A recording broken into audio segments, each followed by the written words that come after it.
So not too long ago, we finished reading Catcher in the Rye by J.D. Salinger. Now something that's very interesting to me about this book is that the theme of the book can be interpreted many different ways, and after reading it, for me this reading, I was able to pull out one really distinct theme that I think set apart from the rest, that was really impacted me, and it set it really apart from the rest of the ones. And what that is this. In my opinion, it is a novel about a disturbed teenager. Holden can't cope with people, with school, or with everyday problems that people his age must face. He avoids reality by living a fantasy life, and every forced contact with reality drives him deeper into himself. According to this analysis, he is anything but a typical teenager, and he certainly isn't a good role model for young people. What you just saw is probably one of the more popular depictions of Holden Caulfield. Now, you're probably sitting there and you may be thinking, that you don't think that's what the theme is, and you might be thinking to yourself, well, okay, well, why is that the theme? And I got a few good reasons that I've piled up, so here's my first one.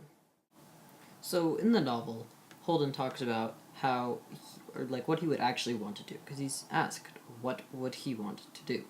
So exactly what he says is, anyway, I keep picturing all these little kids playing some big game in this field of rye and all, thousands of little kids, and nobody's around. Nobody big, I mean, except to me, and I'm standing there on the edge of some crazy cliff. What I have to do, I have to catch everybody if they start to go over the cliff. I mean, if they're running and they don't look where they're going, I have to come out from somewhere and catch them. That's all I do, all day. I just be the catcher in the rye and all. I know it sounds crazy, but that's the only thing I'd really like to be. And you can find that quote on page 224 in chapter 22. Oh, yes. Well, so that quote really does, going back to my thesis about what the theme is, it goes back and it further explains about how he's living a fantasy life. Like, obviously, as you can see, that's what his fantasy is, and that's what he wants to do, and obviously he says and he knows that it's unrealistic, but it's kind of important to realize that he does understand that, and this is part of his fantasy, and this is what he would like to live. And that's really important in supporting my thesis, because this is something that he makes a very big point out of. This is a very big point in the story, and perhaps one of the biggest quotes that people will refer to in The Catcher in the Rye. Another good example of this is that he talks about how, we can get a better understanding about how Holden, we already know, he doesn't like life the way it is. And that's part of the reason, I think, personally, why he's living in his fantasy. But another good example of that shows that what he would like life to be like, or how he does not like it the way it is on page 12 of chapter 2. He says, when he's talking to someone and says, they say, "Life is a game, boy. Life is a game that one plays according to the rules. Yes, sir, I know it is. I know it. Game my ass. Some game. If you get on the side where all the hot shots are, then it's a game. I'll admit that. But if you're on the other side, where there aren't any hot shots, then what's a game about it? Nothing. No game." Now, what did this quote do for me as a reader? Well, for one, it showed that he has just an overall bad mood, or at least he was in a bad mood at the time, but generally throughout the novel speaking, he was not in a good mood. And this shows that he's down on life, and again, tying back into that fantasy, and just doesn't know quite how to cope with it. When people say one thing and he doesn't agree with it, he does not agree with it, and he will not agree with it. There's no coming to an agreement, really, and that's shown throughout the story, but this is a really good example of this, and this supports what I was saying about how he just is, so kind of, he's just so wanting not life to be not the way it is, and this is a good example of that, about how he just doesn't like life the way it is, and he doesn't want it to be this way, and this is how, he just doesn't understand it, and this is something that, furthered my understanding as a reader to figure out why he would want it to be another way. Now, as we go further into the book, back in the book, it is time to look at a side of Holden that we haven't really examined, and that was, that his angry side. Throughout the book, he had, several outbursts of anger, and some were worse than others, but one that I thought was very interesting and was overlooked quite often was when he simply said, "Sleep tight, you morons."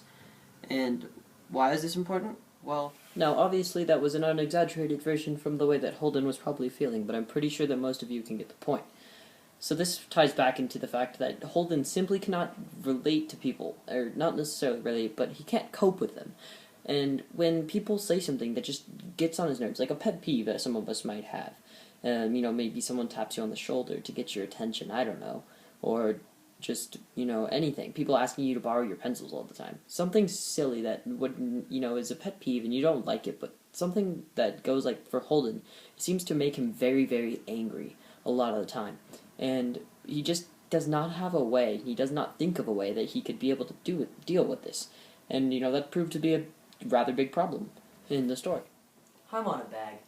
So here's another quote that just really further proves the example of everything I've said so far. And that is that he really does not like life, and he really could care less, and he really just wants it to be another way. And this is one thing where he considers and talks about threatening to take his own life.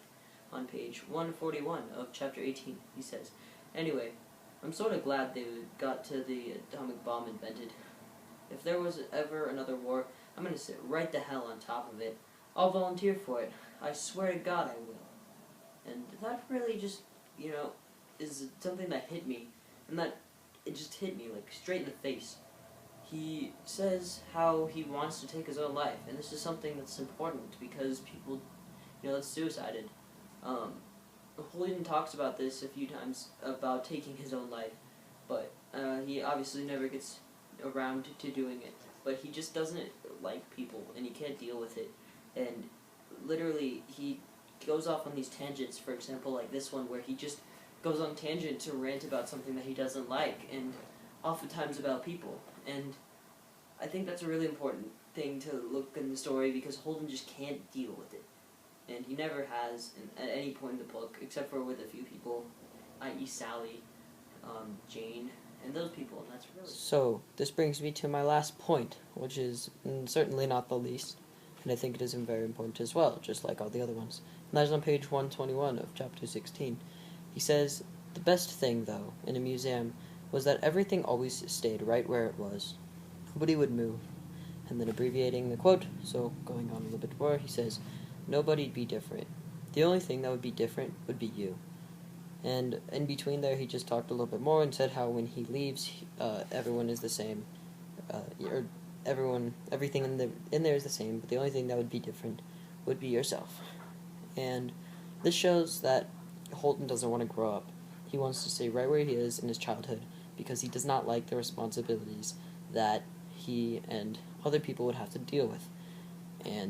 Or he and other people his age, I should say, have to deal with. And he, again, with the not coping, he does not like change. He just doesn't. No matter, things changing around him seem to aggravate him in ways that are almost irrational.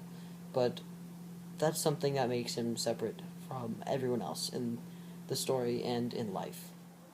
So from these 5 examples, one thing that we noticed that I forgot to mention was that everything that happened drove him more deeply towards his own ideas. And Holden, you know, he was not very open to the other people's ideas, but he just thought, you know, that what it is, his was right.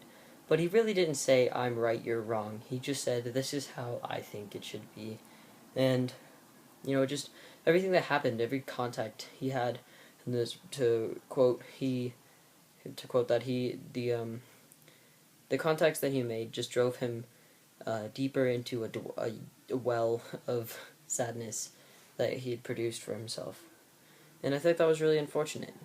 And all these things combined, I'd like to say, proved my thesis, my point of what the theme should be. And I think it's a very important message, you know, that can actually be learned from Holden. And he's obviously a little bit disturbed. But something to take away from this is, you know, maybe you could be open-minded, and you have to learn to do these things. It's not something that you're born with. People, maybe not everybody, but most people are not born to be perfect. And it's something that you gain. And I think that's really important to take away from The Catcher in the Rye. Overall, I really did enjoy the book.